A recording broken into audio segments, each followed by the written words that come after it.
Good evening, I'm Patricia Vallone with a CTV News Update.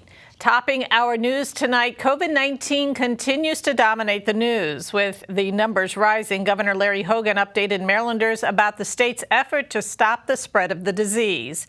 Byron Scott is in the control room with the story. Governor Larry Hogan says Maryland is on track to have 80% of all adults vaccinated by Labor Day. As of right now, 79.5% of adults are vaccinated and 94% of senior citizens are vaccinated. The daily vaccination rate, he says, has increased by 20% over the past month. The governor called Maryland one of the most vaccinated states in the U.S., putting it in a good position to fight the Delta variant. But the governor took a shot at a number of nursing homes and some hospitals that have low employee vaccination rates and made these announcements. Today, I am announcing that the Maryland Department of Health is immediately instituting new vaccination protocols for all the employees at our 227 nursing homes across the state. Every nursing home employee will be required to show proof of vaccination. If they are unable to, they will be required to submit to regular ongoing COVID screening and testing. We will be redoubling our enforcement actions for nursing homes that do not comply with state health department protocols. Today, we're also instituting vaccination protocols for all staff working in all Maryland hospitals. These new requirements for both nursing home and hospital employees will take effect immediately.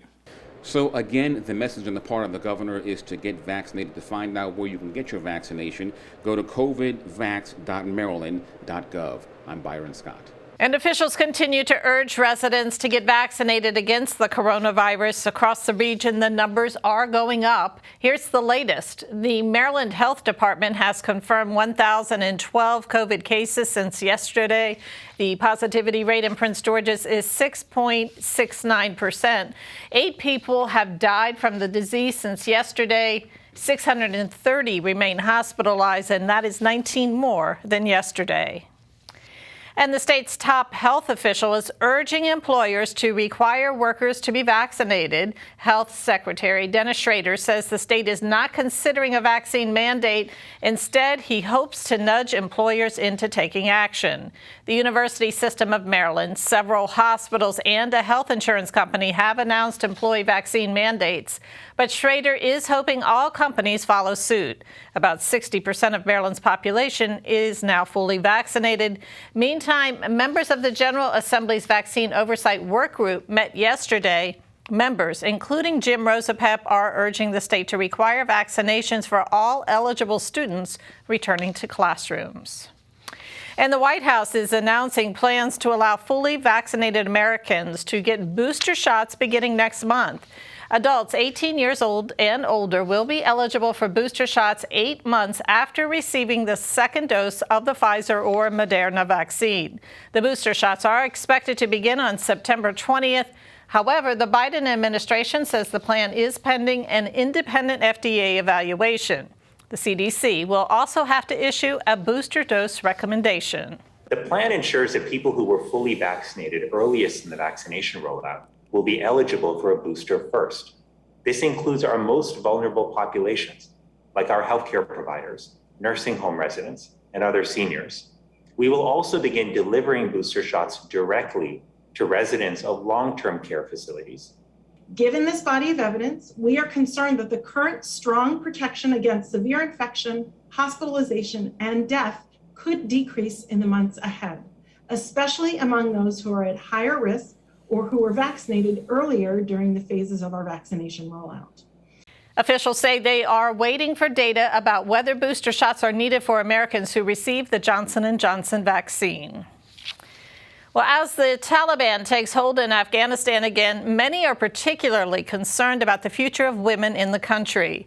Will the soccer stadium, which has been used for athletics over the last 2 decades, return to a public execution site?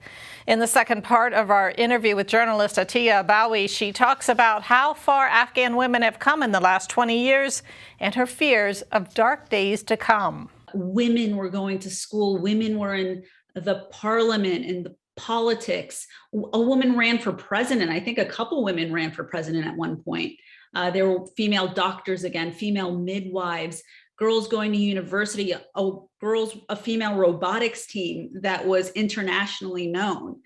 We had a female sprinter in the Olympics, the last several Olympics for that matter. And that's just been wiped away. When anyone says there hasn't been progress, there was progress, but we just pressed delete on 20 years. You posted a picture that was very telling of whitewashing, basically, images of women in anticipation of the Taliban coming in. This is even before they were in Kabul. What do you think will be happening to women now? I think we have to brace ourselves for the images. The Taliban, I've heard rumors they might be shutting off the internet, but there will be ways for those images to come out again. Tomorrow we'll get Abowie's closing thoughts about Afghanistan's future. And you are watching CTV News. I'm Patricia Vallone. Coming up, stormy weather is headed our way. Stay with us. Right here, baby. Look. Uma.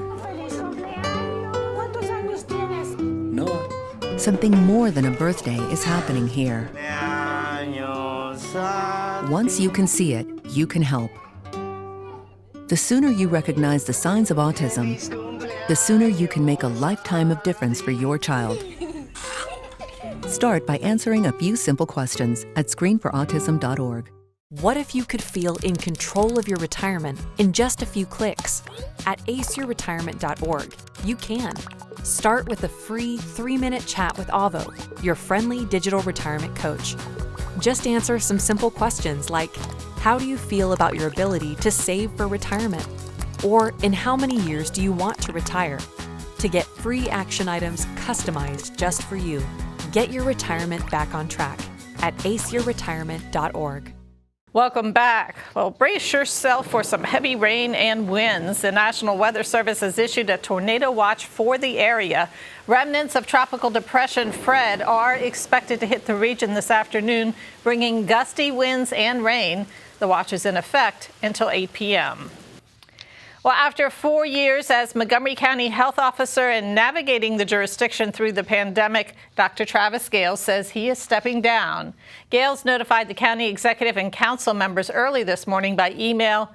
In that email, Gales says that he has enjoyed the opportunity to serve the residents of Montgomery County. The doctor garnered praise and criticism for the county's handling of the pandemic, which included tight restrictions and a very cautious approach to reopening. County Executive Mark Elrich says Gales has been a voice of reason during the pandemic. The resignation is effective September 12th. TSA is extending its mask mandate to January 18th. The federal mask rule was expected to expire in September. However, the mandate will remain in effect for all airline passengers and people using other modes of public transportation. The requirement applies to transportation employees as well. Prince George's Democrats unanimously nominate Delegate Ron Watson for a vacant Senate seat. Now, the county's Democratic Central Committee tapped Watson for the District 23 seat yesterday, and former Senator Doug Peters resigned from that position a few weeks ago, creating a vacancy. The nomination now goes to the governor, who has 15 days to appoint him formally. A former member of the county school board, Watson served 14 years in the U.S. Army. A Beltsville man is arrested on child pornography and solicitation charges. 37-year-old Brian Worth is charged with solicitation of a minor, 3 counts of possession with intent to distribute pornography, and 10 counts of possession of child porn. Worth is a registered sex offender. Maryland State Police say he was communicating with a minor in North Carolina. Worth is currently being held at the Prince George's Detention Center without bond. Still to come here on CTV News, a house call with our Pet of the Week. Stay tuned. As they head toward the finish, Warren has built a substantial lead and headed for her 4th gold medal. She's ahead of the world record pace by at least half a second, and she... Oh, wait, what's she doing? I think she's doing a headstand. Why would she do that? She's stopping. She stopped. I've never seen She was so anything close like to the this. finish, and she stopped. I mean, don't know what this she's is thinking. unbelievable.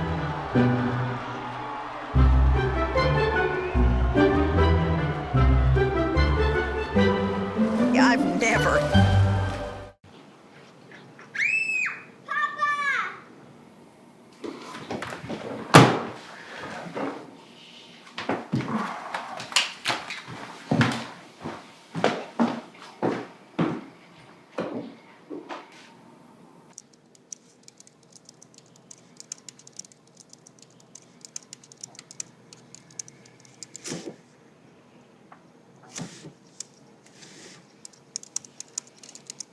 And welcome back. A local organization seeks to raise about $2,000 for students heading back to their classrooms. The nonprofit, called Be Unlimited, is seeking monetary donations to buy backpacks for kids in Prince George's. It also plans to purchase school supplies for teachers. Stephen Mallory says the group recognizes there is still a need to help the community during the pandemic. There are a lot of families who are still hurting in the underserved communities, who are still trying to make ends meet. And the government assistance and stimulus that we may get may not be enough. That may only be enough to sustain our necessities. And so for stuff like school supplies, parents have to reach out a little further, and we want to help fill in the gap there. Be Unlimited is collecting donations until August 27th. To donate, you can visit the website on your screen. And now it's time for our Pet of the Week. The animal shelter is seeking a forever home for this adorable black and white bunny. His name is Mr. Hops. He is a 3-year-old English Spot. Rescue coordinator Megan Staub says rabbits make a perfect first pet. All you need is a hutch. You can get them in like a kind of like a hutch, if you will, and have some bedding, some Timothy hay, which they absolutely love and is most of their diet. There's some rabbit pellets that you can give them to feed as well, and occasionally they can get some fruits and vegetables. They kind of give them some space. If they are in a hutch for a while, or if he's in a hutch for a while, you do want to get them out and kind of let them roam around for a little bit as well. And to adopt Mr. Hops, call 301-780-7200. Again, 301-780-7200. And now let's get a quick check on our 3-day weather forecast. Tonight, mostly cloudy with a low of 74. And once again, there is a tornado watch until 8 p.m. this evening. Thursday, mostly sunny with a high near 90. Friday, mostly cloudy with a high around 83. Saturday, mostly sunny, a chance of showers, and a high near 84. Now for your community calendar, Prince George's County State's Attorney Aisha Braveboy, along with the city of Hyattsville, is hosting an expungement fair. Legal professionals will be available to evaluate your record, discuss possible options, and assist with filing. The event is on Saturday, August 28th from 10 a.m. until 2 p.m. at the First United Methodist Church in Hyattsville. Registration is encouraged but not required. Masks are mandatory. For more information, you can contact Sean Wilson at the email provided on your screen or call 301-952-3500. And that wraps up our CTV News Update. I'm Patricia Villen.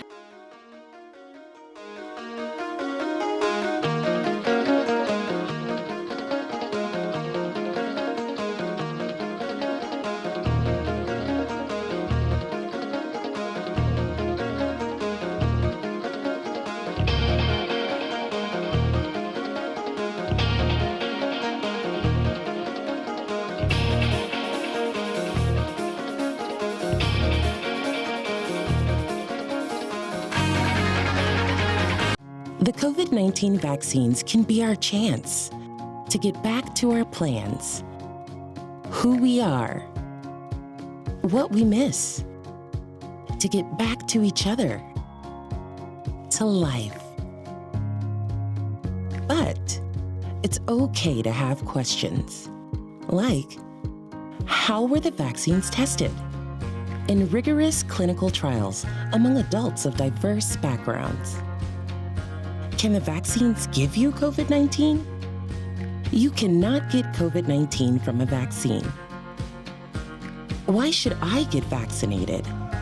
Protecting yourself also helps protect the people around you.